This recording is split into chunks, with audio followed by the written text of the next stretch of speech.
The constitution of India. तो हम constitution of India कर रहे थे। ये हमारा लेक्चर नंबर 5 है कॉन्स्टिट्यूशन ऑफ इंडिया का। कॉन्स्टिट्यूशन के अंदर आर्टिकल्स दिए हुए हैं। जैसे कोई दूसरा कानून होता है तो दूसरे कानून में सेक्शन बोलते हैं हम, सेक्शन। तो दूसरे कानून में सेक्शन 1, सेक्शन 2, सेक्शन 3, सेक्शन 4 इस तरह से चीज़ें दी होती हैं। लेकिन कॉन्स्टिट्यूशन में सेक्शन वर्ड यूज़ ना करके जो शब्द यूज़ हुआ है वो है आर्टिकल। तो कॉन्स्टिट्यूशन में कोई भी बात article number 1, article number 2, article number 3 इस तरह से दी हुई है। तो कॉन्स्टिट्यूशन में सेक्शंस नहीं है, आर्टिकल्स हैं। आर्टिकल्स या सेक्शन बेसिकली पैराग्राफ नंबर होते हैं। तो पैराग्राफ नंबर 1, पैराग्राफ नंबर 2 उसी को हम सेक्शन या आर्टिकल्स बोलते हैं। तो कॉन्स्टिट्यूशन में आर्टिकल्स का यूज़ हुआ है, सेक्शन का नहीं। अब कॉन्स्टिट्यूशन में जो फर्स्ट पार्ट है, पार्ट नंबर 1, इसमें 4 आर्टिकल्स दिए हुए हैं, आर्टिकल नंबर 1 से 4। तो ऐसे डिफरेंट पार्ट हैं, पार्ट 1, पार्ट 2, हर एक पार्ट में कुछ ना कुछ आर्टिकल्स हैं। तो कॉन्स्टिट्यूशन का जो सबसे फर्स्ट पार्ट है उसमें कितने आर्टिकल्स हैं? 4 आर्टिकल्स हैं, आर्टिकल नंबर 1 to 4।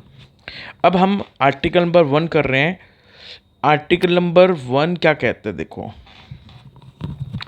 तो आर्टिकल नंबर 1 3 बातें कहता है। आर्टिकल नंबर 1 सबसे पहले क्या कहता है? It declares the republic of India, that is Bharat, as union of states. तो आर्टिकल नंबर 1 का जो फर्स्ट पार्ट है, आर्टिकल नंबर 1 का फर्स्ट पार्ट कहता है it declares the republic of India, that is Bharat, as union of states. अब कितनी important बातें देखो। सबसे पहले तो ये देखो, ये जो वर्ड यूज हुआ है Republic of India. Republic of India का मतलब क्या है? जो हम इंडिया कंट्री है, उस इंडिया कंट्री को हम रिपब्लिक ऑफ इंडिया बोल रहे हैं। इंडिया कंट्री को हम क्या बोल रहे हैं? Republic of India. जैसे मान लो मैंने आपसे पूछा कि आप कहाँ रहते हो, तो आप ये भी बोल सकते हो कि मैं इंडिया में रहता हूँ, या आप ये भी बोल सकते हो कि मैं रिपब्लिक ऑफ इंडिया में रहता हूँ। रिपब्लिक ऑफ इंडिया का मतलब इंडिया। रिपब्लिक वर्ड किस लिए यूज़ किया है? रिपब्लिक वर्ड का मतलब होता है कि मैं उस कंट्री में रहता हूँ जिस कंट्री का जो हेड है, यानी कि प्रेसिडेंट, उसको इलेक्ट किया जाता है, वोट डालकर इलेक्ट किया जाता है। राजा का बेटा राजा नहीं बनता। तो वो रिपब्लिक जो शब्द है वो ये बताता है कि हमारी जो इंडिया की कंट्री है वो क्या है? रिपब्लिक है, जहाँ पे head of the state elect होता है वोटिंग से, डायरेक्टली और इनडायरेक्टली इंडिया के लोग वोट से हेड ऑफ द स्टेट को इलेक्ट करते हैं। राजा का बेटा राजा नहीं बनता। ठीक है। नाउ तो हम ये बोल सकते हैं कि हम इंडिया में रहते हैं और रिपब्लिक ऑफ इंडिया में। तो आर्टिकल नंबर 1 कहता है कि जो रिपब्लिक ऑफ इंडिया है, यानी जो इंडिया कंट्री की बात कर रहा है, वो इंडिया कंट्री यानी रिपब्लिक ऑफ इंडिया क्या कहलाएगी? यूनियन ऑफ स्टेट्स कहलाएगी। तो जो इंडिया है या फिर रिपब्लिक ऑफ इंडिया है वो क्या है? यूनियन ऑफ स्टेट्स है। तो सिंपल सी बात है, बहुत सारी state, state 1, state 2, state 3, state 4, ऐसे बहुत सारी स्टेट मिलकर, उन सबको मिलाकर ये क्या है? इंडिया बना है या रिपब्लिक ऑफ इंडिया बना है। तो रिपब्लिक ऑफ इंडिया के लिए हमने क्या वर्ड यूज़ किया है? Union of states. तो बहुत सारी स्टेट्स हैं, उन सब के यूनियन को, उस सब के यूनियन को मिलाकर हम क्या बोलते हैं? इंडिया बोलते हैं, रिपब्लिक ऑफ इंडिया बोलते हैं। तो आर्टिकल नंबर 1 यही बोल रहा है कि जो रिपब्लिक ऑफ इंडिया है, जिसका नाम हम भारत भी बोल सकते हैं जिसको हम, वो यूनियन ऑफ स्टेट्स है। अब देखो यहाँ पे टेक्निकल चीज़ पे जाना है हमने। टेक्निकल चीज़ क्या है यहाँ पे देखो। आर्टिकल 1 में ये लिखा कि जो रिपब्लिक ऑफ इंडिया है, जिसको हम भारत भी बोलते हैं, यानी जो इंडियन कंट्री है जिसको हम भारत भी बोलते हैं, वो यूनियन ऑफ स्टेट्स है। यूनियन ऑफ स्टेट्स का मतलब बहुत सारी स्टेट्स मिलकर मिलाकर हम बोलते हैं रिपब्लिक ऑफ इंडिया। ठीक है। नाउ अब क्वेश्चन ये है कि ये जो हमने वर्ड यूज़ किया है union of states, union of states, इसकी जगह हम यूनियन ऑफ स्टेट्स ना यूज़ करके हम फेडरेशन ऑफ स्टेट भी तो यूज़ कर सकते थे शब्द, फेडरेशन ऑफ स्टेट्स। हम ये भी तो बोल सकते थे कि इंडिया जो रिपब्लिक ऑफ इंडिया है it shall be federation of states. हमने इसको फेडरेशन ऑफ स्टेट वर्ड ना यूज़ करके हमने फेडरेशन की जगह कौन सा शब्द यूज़ किया, यूनियन ऑफ स्टेट्स। अब क्वेश्चन ये है कि हमने यूनियन क्यों यूज़ किया, फेडरेशन क्यों यूज़ नहीं किया, और फिर फेडरेशन क्यों यूज़ करना चाहिए था, यूनियन क्यों यूज़ नहीं करना चाहिए था, या सही कौन सा है और गलत कौन सा है। पहले तो ये चेक कर लेते हैं कि भाई इसमें डिस्प्यूट क्या है। फेडरेशन ऑफ स्टेट या यूनियन ऑफ स्टेट कुछ भी यूज़ कर लिया नाम, तो क्या डिस्प्यूट है। तो देखो पहले तो डिस्प्यूट समझो, क्या डिस्प्यूट है। डिस्प्यूट ये है कि भाई इंडियन कॉन्स्टिट्यूशन कहता है कि भाई इंडिया जो है ये एक फेडरल कंट्री है। फेडरल कंट्री का मतलब क्या होता है, कॉन्स्टिट्यूशन ऑफ इंडिया ये कहता है कि इंडिया क्या है, एक फेडरल कंट्री है, फेडरल कंट्री है, फेडरल स्ट्रक्चर है इसका। फेडरल का मतलब क्या होता है, जहाँ पे सेंट्रल गवर्नमेंट भी है और स्टेट गवर्नमेंट्स भी हैं, और सेंट्रल गवर्नमेंट के पास अपनी पावर है और जो जो स्टेट गवर्नमेंट्स हैं उनके पास, सबके पास अपनी अपनी पावर है। तो यहाँ पे शेयर ऑफ पावर है, यानी जो भी पावर है वो सारी की सारी पावर ना तो स्टेट के पास है ना सेंटर के पास है, दोनों के बीच में डिवीज़न ऑफ पावर है। तो इसलिए इसको बोला गया है फेडरल स्ट्रक्चर। तो फेडरल स्ट्रक्चर का मतलब ये है। यूनिटरी स्ट्रक्चर, यूनिटरी स्ट्रक्चर का मतलब क्या होता है, तो यूनिटरी का मतलब होता है कि सारी पावर यूनियन के पास है, सारी पावर सेंट्रल गवर्नमेंट के पास है, उसको बोलते हैं यूनिटरी फीचर। अब हमारे इंडिया में तो सारी पावर सेंट्रल गवर्नमेंट के पास है ही नहीं। हमारे कंट्री में तो कुछ पावर सेंट्रल गवर्नमेंट के पास है, कुछ स्टेट गवर्नमेंट के पास है। इसका मतलब कि जो इंडिया है वो फेडरल नेचर का है। तो हमें जो शब्द यूज़ करना चाहिए था वो फेडरेशन ऑफ स्टेट्स यूज़ करना चाहिए था, फेडरेशन ऑफ स्टेट्स। लेकिन हमने करा क्या, union of states, union of states. अब यूनियन ऑफ स्टेट्स का मतलब ये दर्शाता है कि भाई सारी स्टेट मिलाकर एक यूनियन है, एक यूनियन है, और इस यूनियन के पास एक सेंटर है, उस यूनियन के पास सब कुछ कंट्रोल है, ये दर्शाता है। तो भाई यूनियन ऑफ स्टेट शब्द यूज़ ना करके फेडरेशन ऑफ स्टेट यूज़ करना चाहिए था। यूनियन ऑफ स्टेट तो ये दिखाता है कि भाई सारी स्टेट मिलके एक यूनियन बनी, और अब उन सब के ऊपर पूरा एक कंट्रोल है यूनियन का, सेंटर का। जबकि शब्द क्या यूज़ होना चाहिए था, फेडरेशन। तो फेडरेशन से लगता है कि हर स्टेट के पास अपनी पावर है। यूनियन ऑफ स्टेट से लगता है कि भाई जो स्टेट्स हैं वो सारी स्टेट मिला के इंडिया बन गया, और एक ही यूनियन है, मतलब एक ही गवर्नमेंट है जिसके पास पावर है। तो union of state word use ना करके federation of state word use होना चाहिए था, ये मुद्दा है। लेकिन हमारे जो कॉन्स्टिट्यूएंट असेंबली थी, उस कॉन्स्टिट्यूएंट असेंबली की जो ड्राफ्टिंग कमेटी थी जिसने कॉन्स्टिट्यूशन को ड्राफ्ट किया था, उनके चेयरमैन थे डॉक्टर बी.आर. अम्बेडकर जी। तो हम बी.आर. अम्बेडकर जी और जो हमारी कॉन्स्टिट्यूएंट असेंबली है उनका कहना था कि भाई हमने जो federation of state word use नहीं करा, हमने जो union of state word use किया है, उसके बहुत सारे रीज़न हैं, बहुत सारे रीज़न हैं। तो जो हमारी कॉन्स्टिट्यूएंट असेंबली है उन्होंने कहा कि भाई हमें पता है कि इंडिया का स्ट्रक्चर फेडरल है, यूनिटरी नहीं है, तो हमें यूनियन ऑफ स्टेट की जगह फेडरल और federation of state word use नहीं करा। इसका इसके पीछे बहुत सारे रीज़न है, और दो रीज़न उन्होंने जो मेन दिए कि भाई हमने फेडरेशन ऑफ स्टेट शब्द यूज़ ना करके हमने यूनियन ऑफ स्टेट जो शब्द यूज़ करे वो किस लिए करे। तो देखो किस लिए करे, पहला रीज़न ये है, पहला रीज़न इन्होंने कहा कि union of India is not a result of agreement amongst the states like in case of America. और अभी इसको डिस्कस करेंगे एक साथ ही।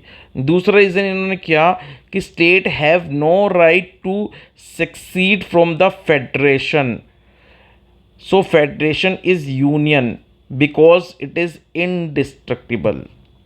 अब ये दो रीज़न दिए उन्होंने कि भाई हमने यूनियन ऑफ स्टेट वर्ड क्यों यूज़ किया और फेडरेशन ऑफ स्टेट क्यों यूज़ नहीं किया। तो इनका कहना क्या था, इनका कहना था कि देखो बहुत सारी state, state 1, state 2, state 3, state 4, state 5, state 6, तो इंडिया में बहुत सारी स्टेट हैं, वो सारी स्टेट मिलाकर ही इंडिया बन रहा है, वो सारी स्टेट मिलाकर हम कह रहे हैं इंडिया।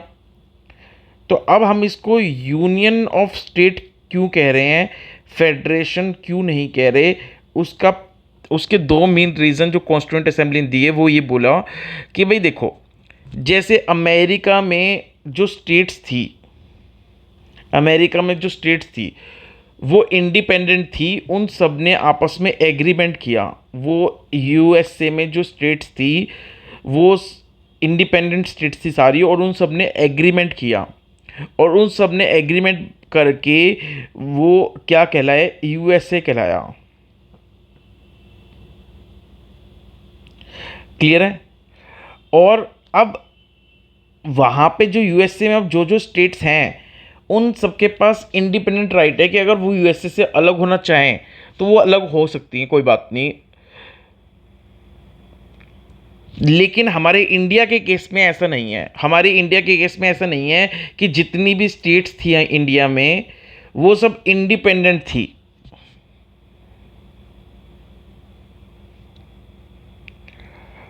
ऐसा नहीं है कि भाई वो सब इंडिपेंडेंट थी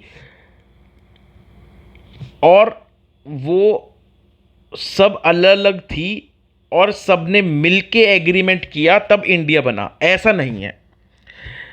तो पहला रीज़न क्या है कि यूएसए में जो भी स्टेट्स थी वो सब अलग अलग इंडिपेंडेंट थी, सब ने मिलाकर एग्रीमेंट किया तब जाके यूएसए बना। लेकिन इंडिया में ऐसा नहीं है कि जो भी स्टेट थी वो सब अलग अलग थी, यानी इंडिया कोई राज्य ही नहीं था, सब अलग अलग स्टेट्स थी और वो सारी स्टेट्स आई और उन्होंने मिला के इंडिया बनाया, ऐसा नहीं है। तो इंडिया ऐसे नहीं बना कि जितनी भी स्टेट हैं वो सारी इंडिपेंडेंट थी और सब ने मिलके आपस में एग्रीमेंट किया और कहा कि हम एक कंट्री बना लेते हैं और फिर इंडिया बना लिया, ऐसा नहीं था। तो union of India is not the result of agreement among the state like in USA. दूसरा रीज़न ये है कि अमेरिका में तो वो स्टेट जिन्होंने मिलकर अमेरिका बनाया, यूएसए बनाया, उनके पास राइट है कि वो जब चाहें अलग हो सकती हैं कोई भी स्टेट। लेकिन इंडिया में ऐसा नहीं है, इंडिया में जो भी स्टेट है उसके पास ये राइट नहीं है कि भाई वो इंडिया से अलग हो जाए। तो इंडिया में जो भी स्टेट है उसके पास, किसी भी स्टेट के पास इतना राइट नहीं है कि जब उसकी मर्जी चले वो इंडिया को छोड़कर अलग से एक इंडिपेंडेंट स्टेट एस्टेब्लिश करके अलग से कार्य करे। तो कोई भी स्टेट इंडिया से अलग नहीं हो सकती जैसे अमेरिका में हो सकती है। तो ये दो रीज़न हैं जिसकी वजह से उन्होंने कहा कि ये जो ग्रुप है स्टेट्स का, इस ग्रुप को फेडरेशन ऑफ स्टेट नहीं कहना चाहिए, इनको यूनियन ऑफ स्टेट कहना चाहिए। क्यों? क्योंकि ये दो मेन रीज़न है। एक तो ये जो स्टेट हैं ये पहले से ही इंडिया में है और इन सब लोगों ने मिलके एग्रीमेंट नहीं किया कि भाई हम इंडिया बनाते हैं, क्योंकि ऑलरेडी वो सब स्टेट इंडिया का ही पार्ट हैं। और दूसरा, किसी भी स्टेट को इतना हक नहीं है कि वो इंडिया से अलग हो जाए अपनी मर्जी से, इसलिए यहाँ पे इसको यूनियन ऑफ स्टेट कहना सही है, फेडरेशन ऑफ स्टेट कहना सही नहीं है। इसलिए उन्होंने कहा कि हमें जो यूनियन ऑफ स्टेट है वो शब्द सही लग रहा है, इसलिए उन्होंने कहा कि Republic of India shall be the union of states. Simple बात। ठीक है, अब आर्टिकल नंबर 1 का सेकंड क्लोज क्या कहता है? देखो, आर्टिकल नंबर 1 का सेकंड क्लोज कहता है कि भाई जो भी इंडिया में स्टेट्स हैं और जो भी इंडिया में टेरिटरीज हैं वो सब फर्स्ट शेड्यूल के अंदर स्पेसिफाई की जाएंगी। तो जैसे कॉन्स्टिट्यूशन में आर्टिकल्स दिए हुए हैं, जैसे कॉन्स्टिट्यूशन में आर्टिकल्स दिए हुए हैं, जैसे कॉन्स्टिट्यूशन में आर्टिकल्स दिए हुए हैं, वैसे कॉन्स्टिट्यूशन ऑफ इंडिया में कुछ शेड्यूल भी दिए हुए हैं। कॉन्स्टिट्यूशन के अंदर कुछ शेड्यूल्स भी दिए हुए हैं। तो आर्टिकल नंबर 1 का सेकंड क्लोज कहता है कि जो भी इंडिया की स्टेट्स हैं और जो भी इंडिया की टेरिटरीज हैं उन सबके नाम कॉन्स्टिट्यूशन के फर्स्ट शेड्यूल में स्पेसिफाई किए जाएंगे। तो जो शेड्यूल 1 है कॉन्स्टिट्यूशन का उसमें इंडिया की जो स्टेट्स हैं उनके नाम प्लस में इंडिया की जो टेरिटरीज हैं उनके नाम स्पेसिफाइड हैं। अब यहाँ पे ये कौन सी टेरिटरी की बात हो रही है? तो यहाँ पे ये जो टेरिटरी है, यहाँ पे यूनियन टेरिटरी की बात हो रही है। किसकी बात हो रही है? यूनियन टेरिटरी की बात हो रही है यहाँ पे। तो आर्टिकल नंबर 1 के क्लोज 2 में यहाँ पे जो ये टेरिटरी की बात हो रही है, ये कौन सी टेरिटरी की बात हो रही है? यूनियन टेरिटरी की बात हो रही है, जिसको सेंट्रल गवर्नमेंट एडमिनिस्टर करती है। यानी ये यूनियन टेरिटरी किसी स्टेट के अंदर नहीं आती, इसको अलग से सेंट्रल गवर्नमेंट एडमिनिस्टर करती है। तो उन यूनियन टेरिटरी की बात हो रही है। क्लियर है? तो यहाँ पे आर्टिकल नंबर 1 का क्लोज 2 बता रहा है कि जो भी स्टेट्स हैं और जो भी टेरिटरीज हैं उन सब के नाम फर्स्ट शेड्यूल में स्पेसिफाई किए जाएंगे। और जो भी स्टेट्स हैं वो तो स्टेट्स तो पता ही हैं, और यहाँ पे टेरिटरी का मतलब यहाँ पे सिर्फ यूनियन टेरिटरीज का है जिसको सेंट्रल गवर्नमेंट एडमिनिस्टर करती है।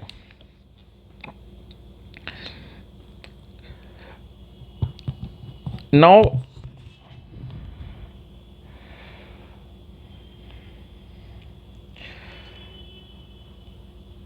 हालांकि आपको एक बात बता देता हूँ यहाँ पे ताकि कंफ्यूज ना हो, कुछ यूनियन टेरिटरी ऐसी हैं जिसमें स्टेट की तरह, जैसे स्टेट होती हैं तो हर स्टेट में चीफ मिनिस्टर होते हैं, ऐसी कुछ यूनियन टेरिटरी ऐसी हैं जो सेंट्रल गवर्नमेंट तो एडमिनिस्टर करती है उनको, लेकिन वहाँ पे जैसे हर स्टेट में चीफ मिनिस्टर होते हैं वैसे उस यूनियन टेरिटरी में भी चीफ मिनिस्टर हैं। तो कुछ यूनियन टेरिटरी ऐसी हैं, बट ये बहुत डीप विषय है तो हम बाद में बात करेंगे, उसकी बिल्कुल बेसिक से हम चल रहे हैं।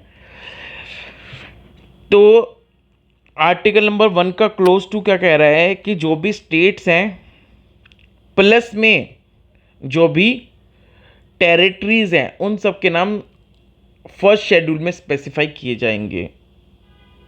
और यहाँ पे यूनियन टेरिटरीज की बात हो रही है जिसको सेंट्रल गवर्नमेंट एडमिनिस्टर करती है। ठीक है, now next.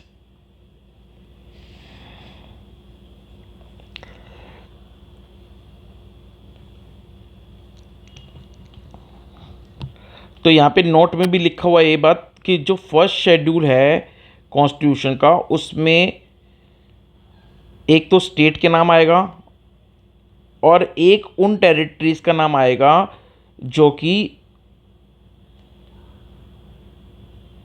Central government administer कर रही है, यानी यूनियन टेरिटरीज का नाम आएगा। अब आर्टिकल नंबर 1 का क्लोज 3 क्या कहता है? आर्टिकल नंबर 1 का क्लोज 3 क्या कहता है? देखो आर्टिकल नंबर 1 का क्लोज 3 क्या कहता है।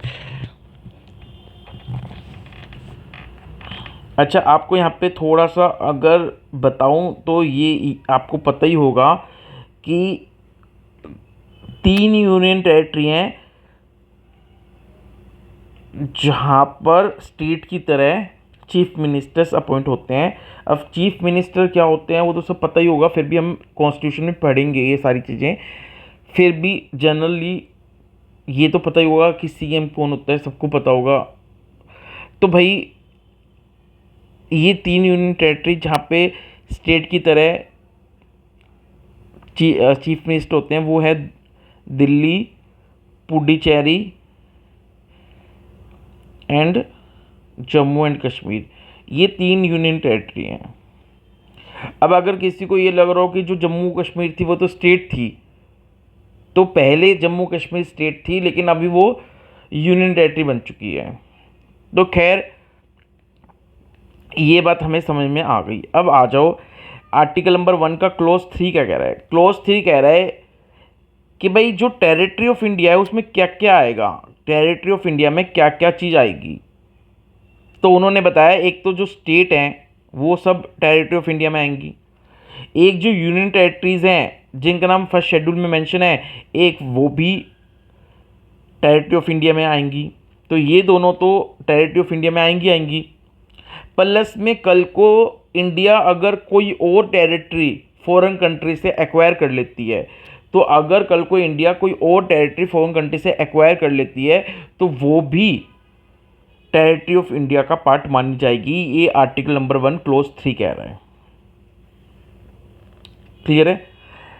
तो टेरिटरी ऑफ इंडिया में क्या क्या आ गया, एक तो जो शेड्यूल 1 में स्टेट की टेरिटरी है वो, और एक जो यूनियन टेरिटरी के नाम है वो, ये तो टेरिटरी ऑफ इंडिया में आएंगे। प्लस में कल को इंडिया कुछ और टेरिटरी को एक्वायर कर लेती है फॉरेन कंट्री से, तो वो भी टेरिटरी ऑफ इंडिया का पार्ट कहलाएंगी।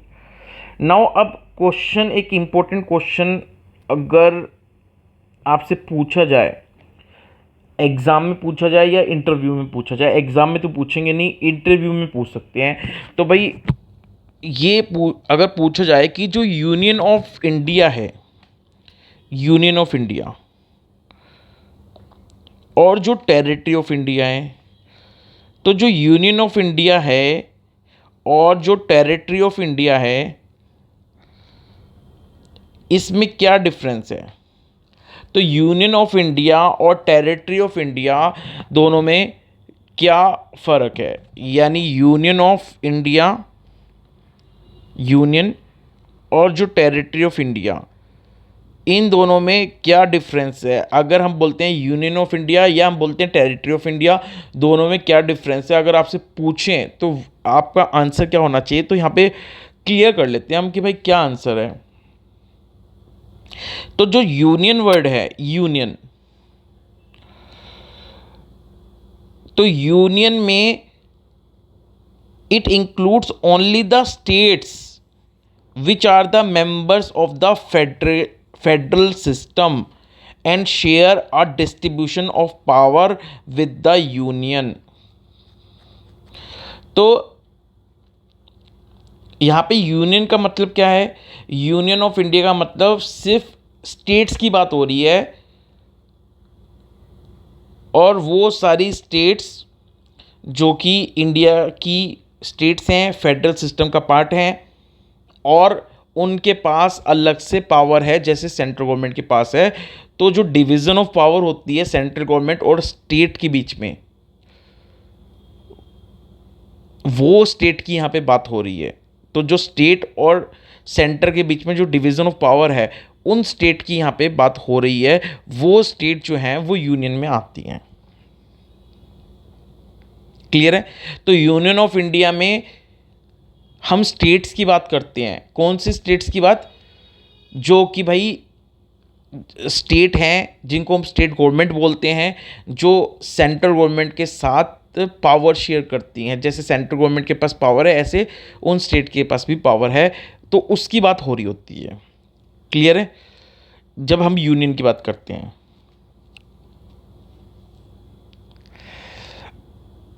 और जब हम टेरिटरी ऑफ इंडिया की बात करते हैं,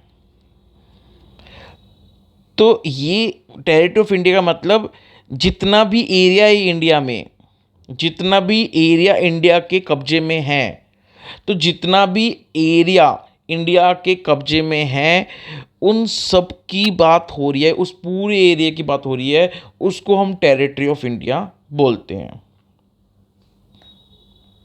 क्लियर है। तो इसका मतलब कि जब हम स्टेट्स की बात करते हैं तो स्टेट तो इंडिया का पार्ट है ही, लेकिन स्टेट के साथ साथ 2 कैटेगरी और हैं जो इंडिया की टेरिटरी में आती हैं। क्या आती हैं? एक तो यूनियन टेरिटरी आती हैं जिनको सेंट्रल गवर्नमेंट एडमिनिस्टर करती है, और एक दूसरी टेरिटरीज जिसको कल को government of India foreign country से एक्वायर कर सकती है, वो आती है। तो जब हम टेरिटरी ऑफ इंडिया की बात करेंगे तो जो स्टेट्स हैं वो आएंगी, प्लस में यूनियन टेरिटरी आएंगी, और प्लस में कल को इंडिया कोई टेरिटरी एक्वायर कर लेगी तो वो भी आ जाएगी। ये सब टेरिटरी ऑफ इंडिया में आती हैं, यानी पूरा एरिया जो इंडिया के कंट्रोल में है। लेकिन जब हम यूनियन ऑफ इंडिया की बात करते हैं तो यूनियन ऑफ इंडिया में जो स्टेट्स हैं सिर्फ वो आती हैं, यूनियन ऑफ इंडिया में। सिर्फ उनकी बात हो रही होती है, स्टेट्स की। ये फर्क है यूनियन ऑफ इंडिया और टेरिटरी ऑफ इंडिया में टेक्निकली। लेकिन ये जो फर्क है ये सिर्फ आर्टिकल नंबर 1 में जो बात दे रखी है, आर्टिकल नंबर 1 के अकॉर्डिंग बताया है कि आर्टिकल नंबर 1 जो है उसके अकॉर्डिंग जो यूनियन ऑफ इंडिया है और टेरिटरी ऑफ इंडिया है उनमें क्या डिफरेंस है। क्लियर है? तो आर्टिकल नंबर 1 रीड करके ये बात क्लियर हो जाती है कि आर्टिकल नंबर 1 के अकॉर्डिंग यूनियन ऑफ इंडिया में स्टेट्स आती हैं, और टेरिटरी ऑफ इंडिया में स्टेट्स, यूनियन टेरिटरी प्लस में और अदर टेरिटरी जो कल को इंडिया एक्वायर कर सकती है फॉरेन कंट्री से, वो आएगी।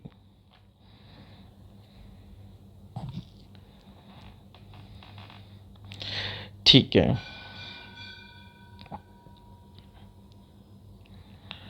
नाउ ये था हमारा आर्टिकल नंबर 1 जिसने 3 बातें कही। एक बार क्विक रिवीजन कर लेते हैं आर्टिकल नंबर 1 की। आर्टिकल नंबर 1 का जो क्लॉज 1 है उसने बताया कि जो रिपब्लिक ऑफ इंडिया है, रिपब्लिक ऑफ इंडिया जिसको हम भारत भी बोल सकते हैं, जिसका नाम भारत भी होगा, उसको हम बोलेंगे union of states. Union of states. Article number 1 के क्लॉज 2 ने बताया कि भाई जो स्टेट हैं उनका नाम, प्लस में जो टेरिटरीज ऑफ इंडिया हैं उनका नाम, यानी स्टेट्स का नाम और टेरिटरीज ऑफ इंडिया का नाम शेड्यूल 1 में स्पेसिफाई किया जाएगा। यहाँ पे टेरिटरी ऑफ इंडिया में सिर्फ यूनियन टेरिटरीज जो हैं उनकी बात हो रही है। और आर्टिकल नंबर 1 के क्लॉज 3 ने बताया कि टेरिटरी ऑफ इंडिया में क्या क्या चीज़ें आती हैं। तो टेरिटरी ऑफ इंडिया में स्टेट्स की टेरिटरी आती हैं, यूनियन टेरिटरी के जो हो हैं वो एरिया आता है, प्लस में कल को कोई और अदर टेरिटरी जो इंडिया एक्वायर कर लेगी, जो इंडिया कल को एक्वायर कर सकती है फॉरेन कंट्री से, वो भी टेरिटरी ऑफ इंडिया का पार्ट माना जाएगा। तो यूनियन ऑफ स्टेट्स और टेरिटरी ऑफ इंडिया, तो यूनियन ऑफ इंडिया और टेरिटरी ऑफ इंडिया दोनों में डिफरेंस है। Union of India represent only states और territory of India represent states plus union territory as well as any other territory which may be acquired by India in future. तो ये था हमारा article number 1। अब